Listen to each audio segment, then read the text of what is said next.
Hi hello నమస్తే welcome to TFPC నేను మీ అంజలి yes so మనందరం ఎన్నో డిఫరెంట్ జానర్స్లో లైక్ ఏదో సాధించాలని ఎన్నో డ్రీమ్స్ చూస్తుంటాం. కొన్ని హడల్స్ వల్ల ఫ్యామిలీ ఇష్యూస్ వల్ల కావచ్చు ఆగిపోతూ ఉంటాం అనమాట. సో నాకు తెలిసి ఈ మూవీ పర్టికులర్లీ అలాంటి వాళ్ళందరికీ ఎక్కువగా కనెక్ట్ అవుతుంది. సో అదే మన మ్యూజిక్ షాప్ మూర్తి అనమాట. టీజర్ చూశాను, సాంగ్స్ విన్నాను, which was very awesome and very nice. So అలాంటి ఒక యూనిక్ కాన్సెప్ట్తో June 14th మన ముందుకు రాబోతున్నారు అండ్ టీం మొత్తం మనతో పాటు ఉన్నారు కాబట్టి వాళ్ళతో మాట్లాడి చాలా విషయాలు తెలుసుకుందాం. హాయ్ టీమ్, నమస్తే.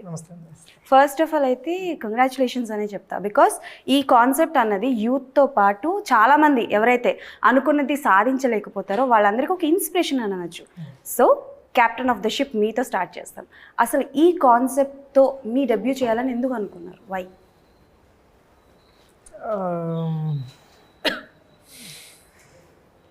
ఎందుకు అంటే అంటే there are so many concepts right. ఇప్పుడు థ్రిల్లర్ జానర్స్ వస్తున్నాయి, యాక్షన్ ఓరియంటెడ్ వస్తున్నాయి, లవ్ స్టోరీస్ వస్తున్నాయి.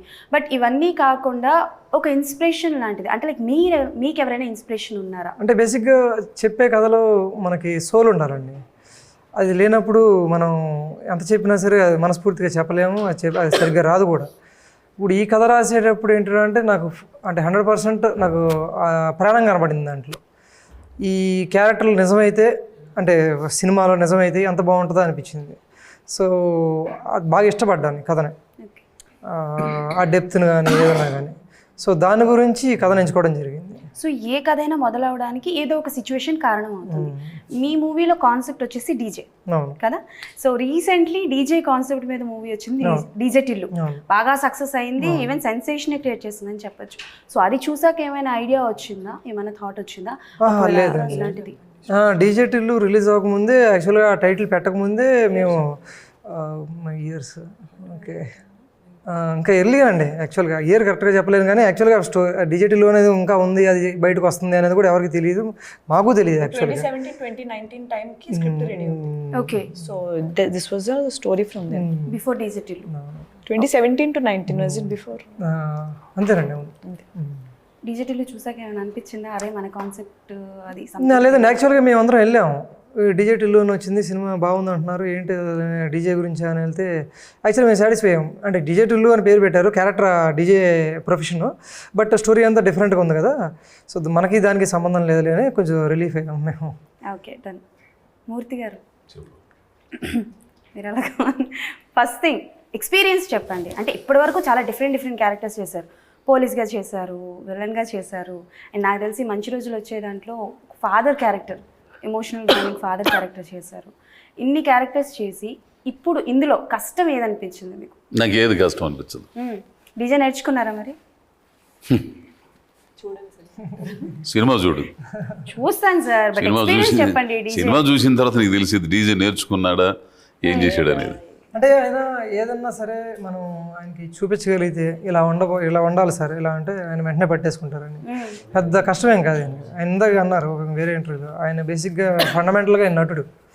ఆయన ఏది ఇచ్చినా సరే చేయాలి, రాకపోయినా సరే అది వచ్చేదాకా చేస్తారు అది. సో ఆయనకి పెద్ద కష్టమేం కాదు. యాక్టర్స్కి అంటే ఇప్పుడు చాందిని గారు కానీ అజయ్ ఘోష్ గారు కానీ ఎవరన్నా తీసుకోండి, వాళ్ళకి ఏది కష్టం కాదు. జస్ట్ టైం పెడితే వాళ్ళకు పట్టేస్తారు అది. ఓకే, సో చాందిని గారు, సో నాకు తెలిసి అందరూ అడిగే ఉంటారు లైక్ డిఫరెంట్ కాన్సెప్ట్స్తో వస్తున్నారని.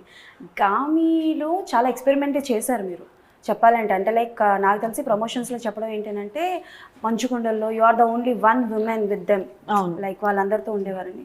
సో ఎక్స్పెరిమెంటల్ కాన్సెప్ట్సే తీసుకుంటున్నారు. Why? What is the reason? Very good question అండి. సో బేసిక్లీ ఒక యాక్టర్ అవుదామని వచ్చాను. ఆ దాంట్లో ఏంటంటే మన స్ట్రాంగ్ పాయింట్, మనకి వర్కౌట్ అయ్యేది, మన దగ్గరికి వచ్చేది అన్నీ చాలా రేర్గా కోయిన్సైడ్ అవుతుంది. అది మనకి నచ్చడం, అది మనకి వర్కౌట్ అవ్వడం అంతా చాలా రేర్గా కాంబినేషన్ జరుగుతుంది. సో నాకు ఏ జానర్, ఎటువంటి సినిమాలు చేయడంలో నాకు సంతోషంగా అనిపిస్తుంది లేదా ఫుల్ఫిల్మెంట్ ఉంటుంది అనే ఒక హాఫ్వే త్రూ నాకు ఆ ఒక కైండ్ ఆఫ్ థాట్ రావడం స్టార్ట్ అయింది. నేను ఎంతసేపు మేబీ నన్ను ఇలా చూడాలనుకుంటున్నారేమో, అలా చూడాలనుకుంటున్నారు, ఇలా చేస్తే వర్కౌట్ అవుద్దేమో అనుకుని చాలా ట్రై చేశాను. తర్వాత ఏమర్థమైందంటే వర్కౌట్ అవుతుంది అవ్వలేదు అదంతా పక్కన పెడితే లోపల నుంచి ఒక కైండ్ ఆఫ్ సాటిస్ఫాక్షన్ ఉంటుంది, అది ఉండేది కాదు.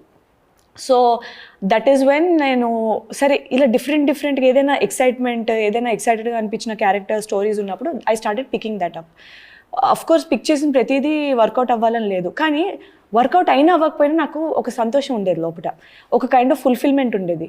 Then I realised why am I chasing external validation when I can follow my heart అనిపించింది. సో అప్పటి నుంచి I started following my heart. And నాకైతే ఒక ఫుల్ఫిల్మెంట్, ఒక ఆనందం, దాంతోపాటు వచ్చిన ఒక యాడెడ్ అడ్వాంటేజ్. అండ్ అది ఇప్పుడు నా సిగ్నేచర్ అవ్వడం కానీ, ఇప్పుడు నేను I'm being recognize for that అన్నది, it is complete blessing. I'm very happy about it. Okay. So Shiva గారు, కాస్టింగ్ విషయానికి వస్తే అందరినీ పెద్ద పెద్ద వాళ్ళని లైక్ భాను గారు కావచ్చు, అజయ్ గారు కావచ్చు, చాందీ గారు కావచ్చు, ఆమని గారు కావచ్చు, సో ప్యాడింగ్ చేసేటప్పుడు లైక్ ఎలా చేసుకున్నారంటే కథ రాసినప్పుడు ఆల్రెడీ వాళ్ళని అనుకున్నారా, లేకపోతే వీళ్ళని అనుకొని లేదు వీళ్ళు కాదు వేరే వాళ్ళు అయితే బాగుంటుందని అనుకున్నారా, ఎలా చేశారు కాస్టింగ్? క్యారెక్టర్కి ఎవరైతే ఫిట్ అవుతారో వాళ్ళు ప్రీవియస్గా చేసిన వర్క్ ఏంటి, వాళ్ళు అంటే ఇది చేస్తే ఇది చేయగలరా, ఇది కొత్తగా ఉంటుంది వాళ్ళకి ఖచ్చితంగా. కానీ ఈ క్యారెక్టర్ని ఎప్పుడు చేయలేదు, వాళ్ళకి కొత్తగానే ఉంటుంది, నాకు కొత్తగానే ఉంటుంది, స్క్రీన్ మీద చూసే ఆడియన్స్ కూడా కొత్తగా ఉంటుంది. కానీ అది పుల్ ఆఫ్ చేయగలరా వాళ్ళు అనేది చూసుకుని వాళ్ళు చేయగలరు అని నమ్మకం వచ్చినాక నేను తీసుకోవడం జరిగిందండి. Okay. So this is your debut project కాబట్టి బిఫోర్ ఏమైనా ఐడియాగా? నేను నాగార్జున గారి కింద పెట్టకథలో అనే వెబ్ సిరీస్కి పనిచేశానండి. ఓకే. Okay, done. సో అంటే లైక్ అక్కడ వర్క్ చేసిన ఎక్స్పీరియన్సెస్ ఏమైనా ఇక్కడ యాడ్ చేశారా? లేదండి, అది ఓన్లీ ఒక రన్నర్ కింద పనిచేశాను, ఒక 10 days అంతే. అంటే షూట్ స్టార్ట్ అయింది, లాస్ట్ మినిట్లో ఆపర్చునిటీ వచ్చింది, దూరిపోయాను. ఆ కథ కూడా తెలియదు నాకు. సో ఆమని గారి గురించి చెప్పండి, బికాస్ ఇందులో ఆవిడ క్యారెక్టర్ నాకు తెలిసి ఐ థింక్ నేను if I'm not wrong Subhalagnam అనుకుంటా, గయ్యాలి సంథింగ్ పేర్లు అంటే కొన్ని కన్ఫ్యూజ్ అంటే అలాంటి క్యారెక్టర్స్ డెఫినెట్లీ. సో ఆవిడ్ని పర్టికులర్ గా సెలెక్ట్ చేయడానికి అంటే లైక్ ఏదైనా రెఫరెన్సెస్ చూసారా? బికాస్ అలాంటి క్యారెక్టర్స్ నాకు తెలిసి ఆమని గారు చాలా బాగా చేస్తారు. సో ఆవిడ దగ్గరికి ఎలా అప్రోచ్ అయ్యారు? అంటే మీరు చెప్పినట్టండి, ఖచ్చితంగా అవి చూసాము, మనకు అంటే ఆల్రెడీ తెలుసు మాకు. సో అవన్నీ చూసుకుని మేము ఖచ్చితంగా ఫిట్ అవుతారు ఈ రోల్కి అని అనుకునే మేము తీసుకున్నామండి. Okay, done. ఇప్పుడు మీ దగ్గరికి వస్తాను. సుమూర్తి గారు చెప్పండి, ఆమని గారి గురించి చెప్పండి. సో ఆవిడతో అంటే లైక్ నేను మెమరబుల్ మూమెంట్ అని చెప్పను, కానీ మీరు ఇందాక అంటే సమ్ ఆఫ్ ఇంటర్వ్యూస్లో మాట్లాడుతూ ఎప్పటి నుంచో చూస్తూ వస్తున్నాము అని. సో వెన్ యూ అంటే లైక్ ఆవిడతో వర్క్ చేయడం స్టార్ట్ చేశారో ఏ సీన్ మీకు చాలా టఫ్ అనిపించింది? ఏ సీన్ టఫ్ అని అనిపిస్తుంది అండి, కాకపోతే సీనియర్ నటి, ఒక అద్భుతమైన నటి, మంచి పేరున్నాము కదా, ఆమెతో చేయటం అనేది నాకు నా అదృష్టంగా భావించాను. ఆ ముందు నేను ఫెయిల్ కాకూడదు అనేది ఫస్ట్ టేక్లోనే అయిపోవాలనే ఇది ఉండేది నాకు అది. ఓకే. సో మీరు చాలా ఇయర్స్గా ఇండస్ట్రీలో ఉన్నారు. And to be very frank చెప్పాలంటే ఒకప్పుడు కోట శ్రీనివాసరావు గారు అండ్ అంటే మనకి పేర్లు గుర్తు రావట్లేదు కానీ వాళ్ళందరూ, బాబు మోహన్ గారు, ఇలాంటి వాళ్ళు చేసే క్యారెక్టర్స్ అన్ని ఇప్పుడు రీప్రజెంట్ మీరు చేస్తున్నారు. అలాంటి మెయిన్ క్యారెక్టర్స్ అంటే ఒకప్పుడు సినిమా వస్తే ఈ క్యారెక్టర్ అంటే వీళ్ళే, ఇప్పుడు అజయ్ గారు చేస్తారు అన్న రేంజ్లో చేస్తున్నారు కదా. సో ఈ జర్నీలో which was very difficult for you, because మీరు ఒక యాంకర్ దగ్గర నుంచి, రిపోర్టర్ దగ్గర నుంచి now you are an actor. So difficult journey ఏమనిపించింది? అదే చెబుతుండే, పోరాడుతూ ఉండాలి, నేర్చుకుంటూ ఉంటాను, పోరాడుతూ ఉంటాను. ఆ పోరాటంలో ఇటు దాకా వచ్చాను, ఈ చిన్న గుర్తింపుకి వచ్చాను. ఇంకా చేరుకోవాల్సిన లక్ష్యం చాలా ఉంది కదా ఇంకా. అండ్ నాకు తెలిసి వెట్రిమారన్ గారి డైరెక్షన్లో ఒక మూవీ చేశారు, విచారణ అని. యా, సో అవార్డు కూడా వచ్చింది 2016 నాకు కదా అవార్డు వచ్చింది సినిమాకు వచ్చి. అందులో ఒక మంచి క్యారెక్టర్ చేశారు.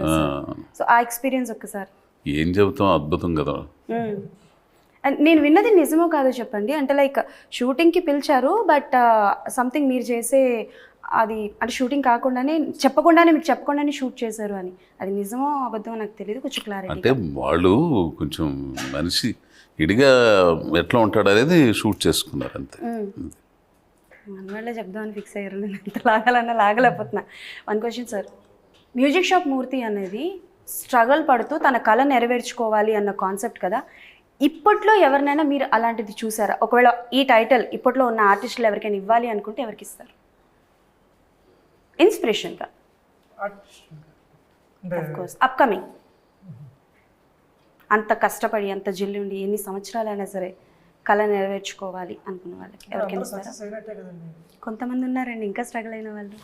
I don't want to mention the names, but చాలా మంది ఉన్నారు. ఇందిరానగర్, కృష్ణానగర్లో చాలా మంది ఉన్నారు అబ్బాయి, ఇండస్ట్రీలో చాలా మంది ఉన్నారు, పోరాటం చేస్తా. అవకాశం వస్తే నిరూపించుకోవడానికి కూడా సిద్ధంగా ఉన్నారు. అది రావాలా అవకాశం ఆ వచ్చేదా. జిల్లా ఇన్స్పిరేషన్ ఇప్పుడున్న వాళ్ళలో ఎవరికి ఉంది అనుకుంటున్నారు? అఫ్ కోర్స్ అందరికీ ఉండదు. చాలా మంది ఉన్నారు, ఒకరి పేరు ఏం చెబుతాం, అందరూ ఉన్నారు, అందరు కష్టపడుతూ ఉన్నారు. అందరూ ఆస్తోనే ఇంకా ఆస్తోనే ఇక్కడికి ఇండస్ట్రీకి వచ్చేది అదే కదా, ఆర్టిస్ట్ అవుదామని వస్తారు. ఆ అవకాశాలు, వాళ్ళ పరిస్థితులు, తిరిగి వెళ్ళేది ఏ కొద్ది మందో. ఇక్కడ ఏదో క్రాఫ్ట్లో సెటిల్ అవుతారు, కానీ మనసులో ఉండే జీల్ మాత్రం పోదు. వాళ్ళ ప్రయత్నాలు వాళ్ళు చేస్తుంటారు. ఓకే. అసలు నువ్వేమవుదామని వచ్చే ఇండస్ట్రీ? నేను యాంకర్ అవుదామని వచ్చాను. సాధించావుగా, ఇంకా పెద్ద యాంకర్ పెద్ద యాంకర్ అవ్వాలి నువ్వు. అంటే సుమ గారి ఇన్స్పిరేషన్ మరి అవ్వాలి కదా ఆవిడ. అది మరి ఆమె స్థాయికి చేరుకోవాలి నువ్వు. మరి మీలాంటి వాళ్ళ ఆశీస్సులు ఉంటే నా ఆశీస్సులు కాదు, రామ తల్లి ఆశీస్సులు. Okay done. సో చాందీ గారు, బేసికల్గా మీరు అంటే లైక్ క్యారెక్టరైజేషన్ ఇందాక మాట్లాడుతూ ఇండిపెండెంట్, నేను చాలా ఇండిపెండెంట్గా ఉంటాను, మీరు చాలా ఇండిపెండెంట్గా ఉంటారు అని నేను చెప్పలేదండి, అదే సార్ అన్నారు. ఆఫ్ కోర్స్ అజయ్ గారు ఇందాక చెప్పినట్టు మీరు చాలా ఇండిపెండెంట్గా ఉంటారు కదా. సో బేసికల్గా ఇండస్ట్రీలో కావచ్చు, పర్సనల్ లైఫ్లో కావచ్చు, ఇండిపెండెంట్గా ఉండడం అనేది ఒక అమ్మాయికి అంత ఈజీ కాదు. It's very difficult. అండ్ మీరు చేసే క్యారెక్టర్స్ కూడా నేను ఇందాక మెన్షన్ చేసినట్టు కొంచెం డిఫరెంట్గా ఉంటాయి. అలానే ఝాన్సీలో character which was a prostitute and also lesbian character. It's not a prostitute అండి, ఇట్స్ అ హ్యూమన్ ట్రాఫికింగ్.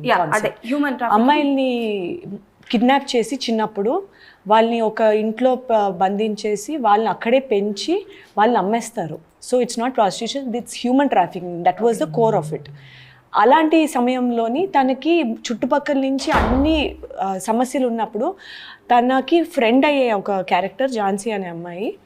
తనతో చాలా ప్రేమగా మంచిగా ఉంటే తనకి తెలిసిన ప్రేమ అదొక్కటే, ఇంకేం లేదు. సో ఆ ఫీలింగ్లోని తను నాతోనే ఉండాలి అనే ఒక కాన్సెప్ట్. కానీ it doesn't have the lesbian angle like people are assuming. ఇప్పుడు మీరు చెప్పారు కాబట్టి అర్థమైంది. అసలు కామన్ ఆడియన్గా చూసుకుంటే అందరికీ అలానే వెళ్తుంది కదా. సో ఏమైనా డిఫికల్టీస్ ఫేస్ చేశారా? నాకు అర్థం కాలేదు. అంటే బేసికల్గా కామన్ ఆడియన్కి చూస్తే ఇప్పుడు నాకు అర్థమైన పాయింట్ వాళ్ళకి అర్థమవుతుంది. సో అలాంటి టైంలో మీ ఫ్యామిలీ దగ్గర నుంచి కానీ బయట నుంచి ఏమైనా నెగటివిటీ ఏమైనా ఫేస్ చేశారా? యాక్చువల్లీ లేదు. ఇన్ఫ్యాక్ట్ నాకు ఝాన్సీకి చాలా positive and very good response వచ్చింది. ఎందుకంటే I was playing an assassin, blue hair, the full black gothic look, gun ఉంటుంది అమ్మాయి, విలన్స్కి ప్రొటెక్షన్గా one of the key member అంటే పెద్ద విలన్కి రైట్ హ్యాండ్ లాగా. ఎప్పుడు మగవాళ్ళు చేస్తారు ఆ రోల్, ఇందులో అమ్మాయి ఉంటుంది. ఎంత డెలికేట్గా ఉన్నా సరే అంత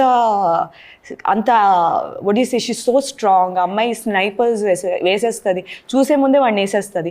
సో అటువంటిది నాకు చాలా ఎక్సైటింగ్గా అనిపించింది. Because very rarely as a female actor మనకి అలాంటి ఆపర్చునిటీస్ దొరుకుతాయి. సో అండ్ దాంట్లో చాలా కీ పాయింట్స్ చూసారు, లైక్ హ్యూమన్ ట్రాఫికింగ్, లోన్లీనెస్, పరిస్థితుల వల్ల పర్స్పెక్టివ్స్ వల్ల how people change the mind. So అలాంటి నేను చూసే విధానం ఒక స్క్రిప్ట్ క్యారెక్టర్ అలా ఉంటుంది. ఇలాగా వ్యూవర్స్లో ఇలా చూసి అర్థం చేసుకునే వాళ్ళు చాలామంది ఉన్నారు. ఎందుకంటే నాకు చాలామంది ఫీడ్బ్యాక్ ఇచ్చారు, ఎస్పెషలీ తమిళ్లో చాలా పెద్ద హిట్ అయింది అది. Now we are working on season 3 దానికి. సో దట్ వాజ్ జనరలీ అదే వచ్చింది. దీస్ స్మాల్ థింగ్స్ ఆర్ కొంచెం మిస్కమ్యూనికేట్ అయినట్టుంది, but this is the core. So music shop Murthy, ఒక సినిమాకి మ్యూజిక్ అనేది చాలా ఇంపార్టెంట్ అండి. అండ్ మీరు కంప్లీట్లీ మ్యూజిక్ మీదే వస్తున్నారు కాబట్టి సో ఎలాంటి జాగ్రత్తలు తీసుకున్నారు? And which one is your favourite music director? Song అని అడుగుతున్నారా? డైరెక్టర్ గురించి చెప్పండి. ఇండస్ట్రీలో okay okay okay first concept గురించి చెప్పి ఆ తర్వాత డైరెక్టర్. ఇప్పుడు మా సినిమాకి మ్యూజిక్ డైరెక్టర్ పవన్ అండి, లిరిసిస్ట్ మహేష్ పోలోజు. సో మా సినిమాకి వచ్చేసరికి సాంగ్స్ వచ్చేసరికి మేము చాలా టేక్ కేర్ చేసామండి. And also RR as well. And ఏది అతిగా లేకుండా మా సినిమా అంటే గ్రౌండెడ్ సినిమా, మా పాటలు కూడా అంతే గ్రౌండెడ్గా ఉండాలని కేర్ పెట్టుకున్నాము. సో అలానే వచ్చినాయి మా ఇది. ఏదైనా జనరల్గా డీజే అంటే ఉన్న పాటలకి మిక్స్ చేస్తూ ఉంటారు. మీరు అలా ఏమైనా పాత పాటలు ఏమైనా తీసుకొని మిక్స్ చేయడం, డీజే కొట్టడం లాంటివి ఏమైనా చేస్తారా? ఇప్పుడు సార్ ఒక సందర్భంలో చేస్తారండి అది ఆ మిక్స్. సో అది ఇంకా హైలైట్. అది సినిమా చూస్తే చెప్పరా? లేదండి, అది యాక్చువల్గా మీరు సర్ప్రైజ్ అవుతారు. చాలా బాగా వచ్చింది అది మిక్స్. అది మీరు ఎక్స్పెక్ట్ చేయరు అసలు ఏంటనేది, అంత కొత్తగా ఉంటుంది అది. Okay done. సో సార్ అంటే లైక్ డీజే అనే కాన్సెప్ట్ ఇందాక నేను మీకు చెప్పినట్టు ఫస్ట్ అయితే మీ ఫేవరెట్ మ్యూజిక్ డైరెక్టర్ ఎవరో చెప్పండి ఇండస్ట్రీలో. అన్నీ అని అయితే చెప్పొద్దు. ఎవరు మ్యూజిక్ డైరెక్టర్? ఒకరని లేరమ్మా, ఒకరని లేరు. అబ్బే అయ్యేం లేదు, చెప్పారు ఎవ్వరు లేరు, అందరు బాగా నచ్చిన వాళ్ళే. పోనీ మీరు బోర్ కొట్టినప్పుడు మీరు వినే పాట? ఘంటసాల గారి పాటలు ఏంట, ఘంటసాల గారి పాటలు. ఇంకా ఆయన ఫేవరెట్. Okay, super. సో మీరు అంటే లైక్ ఎలాగో ఈ కాన్సెప్ట్ డీజే కాబట్టి, ఒకవేళ ఈ పాట కొత్తగా వినాలి, డీజే చేస్తే బాగుంటుంది అనుకుంటే ఏ పాట? ఘంటసాల గారితో. నాకు అంత సీన్ లేదు, నాకు అంత బాగుంటుంది వినడానికి అని చెప్పరా? నాకు అంటే అంత ఐడియా లేదు నాకు. ఓకే, ఈ పాట చేస్తే డీజే చేస్తే బాగుండు అనేది. ఇప్పుడు ఘంటసాల గారి పాటలు డీజే చేస్తారు, అది చేయకూడదండి. ఏమన్నా అర్థం ఉందా? అది సార్ డీజే మధ్యన అవే జరుగుతున్నాయి కదా సార్, పాత పాటలన్నీ తీసుకొచ్చి కొత్త కొత్త పాటలు చేస్తున్నారు. అందుకే నాశనం అయిపోతున్నాయి. సార్ అలా అనకూడదు. మనం ఇప్పుడు మ్యూజిక్ షాప్ మూర్తిలో ఉన్నాం, మనం డీజే గురించి మాట్లాడుకుంటున్నాం. డీజే గురించి మాట్లాడితే ఘంటసాల పాటలు డీజే చేస్తా. DJing is also about knowing what not to touch. అదే సార్ ఘంటసాల గారి పాటలు డీజే చేస్తావా? మరి అడుగుతున్నాను సార్. చేస్తారని చెప్పి నేను అస్సలు చెప్పు, నాకు చేస్తామని అడిగారు కదా, చేస్తారని చెప్పి చూడను. అస్సలు అక్కడి నుంచి సీట్ ఇక్కడికి వచ్చేస్తారు. నాకు అర్థమైపోయింది. సో సార్ అంటే మేబీ ఇది out of the box question అయి ఉండొచ్చు, మ్యూజిక్ మూర్తి కానీ కొంచెం out of the box question. ఎంతో మందితో మీరు నటించారు. ఒక ఇయర్లో ఒక 10 సినిమాలు రిలీజ్ అవుతున్నాయంటే ఒక 4 సినిమాల్లో మీరు డెఫినెట్లీ ఉంటారు. మోస్ట్ మెమరబుల్ అండ్ ఈ పర్టికులర్ యాక్టర్తో వర్క్ చేయడం చాలా కంఫర్టబుల్గా ఉంటుంది అని అంటే ఒకరని ఉండరు అమ్మాయి, మీరు అట్ట ఎందుకు అడుగుతారో నాకు అర్థం కాదు. అంటే సార్ కొంతమంది మనకి ఎలా నీకు కొంతమంది ఎవరు నా విషయంలో మాత్రం ఒకరంటూ ఉండరు అమ్మాయి, అర్థమైందా? ఇంకోసారి ఎప్పుడైనా సరే మన ఇంటర్వ్యూలో కూర్చున్నప్పుడు మళ్ళీ ఇట్లాంటి కూర్చొని అడగ మాకు అడగలండి. ఏంది, ఓకే, ఒక్కరితో ప్రయాణం ఏమి ఉండదమ్మాయి, అందరూ మంచోళ్ళే, అందరు ఇదైనోళ్ళే, అందరూ ఓపెన్గా మాట్లాడేవాళ్ళే. ఆ షూటింగ్ వరకు ఆ వాతావరణాన్ని ఒక ఆహ్లాదకరమైన వాతావరణం, ఒక ఆరోగ్యకరమైన వాతావరణం ఉంచడానికి ప్రయత్నించేవాళ్ళే. అంతేగాని మనసులో తుక్కులు పెట్టుకుని మొహం అదోలా పెట్టుకుని ఉండరండి. అట్లా ఉంటే నటన రాదు. ఎందుకు వచ్చింది? ఇప్పుడు నువ్వు ఆర్టిస్ట్వి, నీతో యాక్ట్ చేయాలి, వచ్చిన అమ్మాయి నమస్కారం అంటే ఇట్లా ఉండవు అనుకో, ఏమో ఏంద్ర స్వామి ఇట్లా మొహం ఇట్లా పొడుచుకుంటుందని ఇది ఉంటుందిగా, రేపు నీతో ఇదవ్వాలి కదా, మింగల్ అవ్వాలి. అట్లా ఎవరు ఉండరండి. ఈయనంటే బలిస్తాం, ఇంత బలి చేశాను అబ్బా అనే లేదు. అందరు మంచివాళ్ళే, అందరు మంచివాళ్ళే. అండ్ మీరు అంటే లైక్ ప్రీవియస్ దోచేవారు ఎవరిలా కూడా డాన్స్ చేశారు, ఇందులో కూడా డాన్స్ చేశారు. సో డాన్స్ ఎక్స్పీరియన్స్ చెప్పండి. బికాస్ ఎలాంటి యాక్షన్ అయినా నవ్వించగలరు, ఏడిపించగలరు, భయపెట్టగలరు. సో డాన్స్ ఎక్స్పీరియన్స్ చెప్పండి. ఏముంది అట్లా వాళ్ళు ఎట్ట చెబితే అట్ట చేయటమే. నేను చెప్తాను, ఆయన చెప్పాలి కదా, నేను చెప్తాను. చెప్పండి.